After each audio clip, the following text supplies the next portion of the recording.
अब बेसिकली देखो, एक जो टॉपिक है वो टॉपिक का नाम है loan schedule. So basically loan schedule का जो टॉपिक है हमारा, हम लोग को ये चीज मालूम है कि भाई हम लोग फॉर एग्जांपल लोन लेते हैं, ठीक है ना। आज जैसे मान लो हम लोग लोन लेते हैं, तो कभी भी लोन स्केड्यूल का जो क्वेश्चन दिखेगा, सबसे पहले हम लोग को क्या कैलकुलेट करना है, इंस्टॉलमेंट। मैंने मान लो 3 करोड़ का लोन लिया है, 3 करोड़ का लोन मेरे को 12 बार में चुकाना है, 12 साल में चुकाना है, हर साल के एंड पे मेरे को चुकाना है। सो बेसिकली मैं इक्वेशन क्या बनाऊंगा, 300 lakh, okay, 300 lakh is equal to what, XA12, मैंने अरियर्स बोला, एंड मान लेते लोन का रेट ऑफ इंटरेस्ट 9% है। सो यहां से मेरा इंस्टॉलमेंट आ जाएगा, राइट। सबसे पहले इंस्टॉलमेंट निकालेंगे, एंड लोन का मैंने आपको यह भी बताया था, कि भाई जैसे ये आपका लोन अमाउंट्स है, लोन अमाउंट्स आपका अगर इक्वल है, सो स्टार्टिंग में क्या होगा, इंटरेस्ट ज्यादा होगा, प्रिंसिपल कम होगा, धीरे धीरे करके इंटरेस्ट कम होता चला जाएगा, राइट, और प्रिंसिपल बढ़ता चला जाएगा, ठीक है ना। सो बेसिकली शुरू में क्या होता है, इंटरेस्ट ज्यादा होता है, प्रिंसिपल कम होता है, बिकॉज आपका लोन अमाउंट बड़ा है। जब लोन अमाउंट बड़ा होता है तो फिर क्या होता है, इंटरेस्ट ज्यादा आता है, राइट। एंड फॉर एग्जांपल आपको इसमें और क्या निकालने बोल सकता है, आपको इसके बाद में इसमें निकालने बोलेगा कि लोन आउटस्टैंडिंग निकालिए। सो लोन आउटस्टैंडिंग हम लोग कैसे निकाल सकते हैं, दो तरीके से, एक है प्रोस्पेक्टिव मेथड। तो फ्यूचर में मेरा जितना भी सारा इंस्टॉलमेंट्स बाकी है, जैसे मान लो मैं टाइम 5 पे खड़ा हूं, यहां का हो चुका है, तो 6, 7, 8, 9, 10, 11 और 12, यही था ना, 1, 2, 3, 4, 5, 6, 7। तो बेसिकली मैं इक्वेशन क्या बनाऊंगा, जो मेरा इंस्टॉलमेंट जो है वो ए वॉट कितना आ रहा है बताओ, A7 @ 9% था ना, तो बेसिकली ये मेरा क्या आ जाएगा, लोन आउटस्टैंडिंग। समझ गया, लोन आउटस्टैंडिंग मेरा आ गया। अब जैसे मान लो तुमको ये निकालना है कि 6वां साल में कितना ब्याज दिया, तो वो कैसे निकालेगा, तुम निकालेगा loan outstanding at time 5 into 9%। याद आ रहा है, यही अगर मान लो हम लोग ईयर्स में काम कर रहे हैं बट पेमेंट मंथ्स में हो रहा है, तो तुमको एक चीज निकालने बोल सकता है कि भाई पूरा साल में तुमने कितना कैपिटल रिपे किया, तो वो उसके लिए हम लोग इक्वेशन क्या बनाते थे, याद आ रहा है, loan outstanding at time 5 minus loan outstanding at time 6, अगर हम लोग मंथ्स में पेमेंट हो रहा है और काम ईयर्स में कर रहे हैं, राइट। सो यहीं पर हम लोग का इक्वेशन जैसे मान लेते हैं, I is the instalment, so 12I, समझ रहे हैं ना, अगर I पर मंथ का इंस्टॉलमेंट है तो 12I A7 12 minus 12I A6 12, तो ये आ गया। अब तुमको बोलेगा इंटरेस्ट निकालो, तो तुम इंटरेस्ट कैसे निकालेगा, एक साल में टोटल पेमेंट कितना हुआ, 12I माइनस प्रिंसिपल रीपेड। समझ रहे हैं, ऐसे बेसिक चीजें हम लोग कर चुके हैं।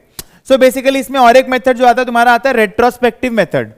सो रेट्रो मेथड का मतलब क्या, हम लोग क्या बोलते हैं, AV of loan minus AV of repayment minus minus AV of repayment till date, ठीक है ना, AV of loan minus AV of repayment till date. तो इसका मतलब क्या है, जैसे मान लो मैंने लोन कितने का लिया था, 3 करोड़ का लोन लिया था। अब पहले हम एग्जांपल लेते थे 1 लाख 2 लाख, हम बोले छोटा एग्जांपल क्यों ले, लोन भी ले तो 5 करोड़ 10 करोड़ 15 करोड़, तो 3 करोड़ का लोन लिया था। मान लो लोन आउटस्टैंडिंग निकालना है टाइम 3 पे, तो क्या करेंगे, 300 000 into 1 + I to the power 3 minus 3 instalment हो चुका होगा, तो पहला इंस्टॉलमेंट हुआ होगा 1 पे, 2 पे, 3 पे। सो इंस्टॉलमेंट है I का I क्या होगा बताओ, जल्दी बताओ, IS3 @ 9%, IS3 ना, 1 2 3 का एक्यूमुलेटिव वैल्यू कहां चाहिए, 3, AV of loan minus AV of repayments till date. Is it clear to all of you, ठीक है, यहां तक हो गया। इसमें एक और टाइप का आपको क्वेश्चन पूछ सकता है, जैसे आपसे एक क्वेश्चन पूछेगा कि भाई ये 0 है, ये 1 है, ये 2 है, डॉट डॉट डॉट, ये 7 है, ये 8 है, तुम टाइम 7 पे खड़ा है, 7 इंस्टॉलमेंट्स पे हो चुका है, तो बेसिकली तुम्हारा टाइम 8 पे अभी एक ही इंस्टॉलमेंट बाकी है। तुमको पूछेगा 7 पे लोन आउटस्टैंडिंग कितना है, 7 पे तुमको पूछेगा लोन आउटस्टैंडिंग कितना है, बताओ लोन आउटस्टैंडिंग कितना होगा, जो एक इंस्टॉलमेंट जो देना बाकी है I का, इसका present value. So basically time 7 पे क्या आएगा, IV, और तुमको बोलेगा तुमने यहां से यहां तक कितना ब्याज दिया, I माइनस IV, ठीक है ना। तुमको थोड़ा सोचना होगा। एक क्वेश्चन आया था, what is the capital repaid in the last 5 years of the loan.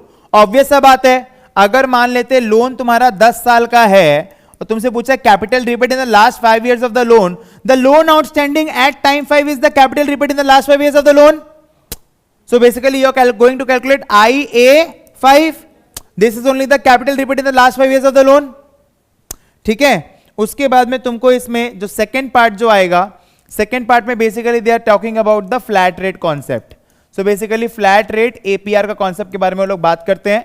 So flat rate क्या है, हर 1 रुपया पे हर 1 साल कितना ब्याज दिया।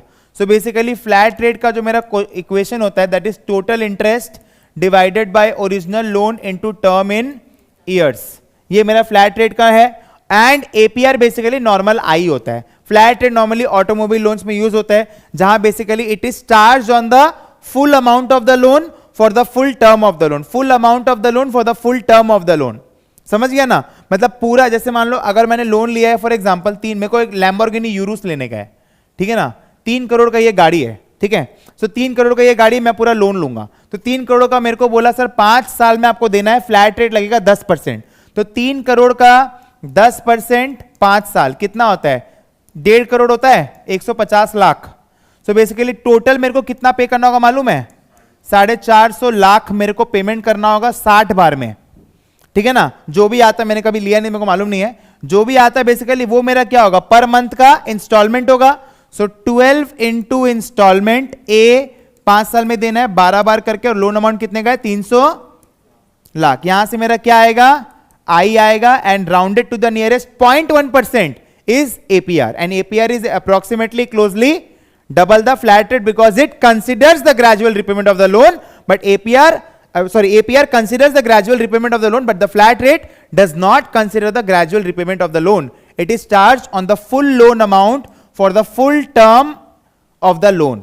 समझ गया ना, 3 करोड़ का पूरा 5 साल वो पूरा अमाउंट पे चार्ज होगा, बट एक्चुअली लोन का ग्राफ कैसा होता है, लोन का ग्राफ ऐसा जाएगा, कभी 3 करोड़, फिर 290, 280, 2.5, 2, 1.5, 1.50, तो एवरेज कितना आएगा, एवरेज आपका आएगा 150 लाख, है ना।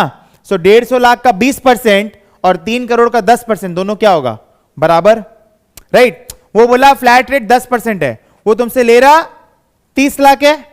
अरे 3 करोड़ का 10% कितना होता है, 30 लाख, वो 30 लाख ले रहा है, बट एवरेज लोन आउटस्टैंडिंग कितना है। बेसिकली जब तुम्हारा लोन आउटस्टैंडिंग 30 लाख का होगा, जब तुम्हारा लोन आउटस्टैंडिंग 60 लाख का होगा, जब तुम्हारा लोन आउटस्टैंडिंग 1.5 करोड़ का होगा, तो वो लेकिन ब्याज तुमसे 3 करोड़ पे ही ले रहा है। इसीलिए basically APR is double the flat rate. Flat rate is original total interest जो हम लोग पे करना है, टोटल इंटरेस्ट का कैलकुलेशन में दिखाया, divide by original loan into term in years, ठीक है ना। जितना इंपॉर्टेंट फर्स्ट पार्ट है उतना इंपॉर्टेंट सेकंड पार्ट है। Loan schedule and equation value से approximately 15 to 20 marks is expected in your exam. पहले जो चैप्टर्स थे लाइक सिंपल इंक्रीजिंग डेफर्ड तक का approximately 20 marks, and these two chapters combinedly have 20 marks weightage, because loan schedule से almost every attempt they are giving a good question. Like mostly question ऐसा ही रहेगा कि payment is in months and we are working in years, so be very cautious. उसमें interest का calculation मैंने आपको बताया कैसे होगा, ठीक है ना। So this is about loan schedule.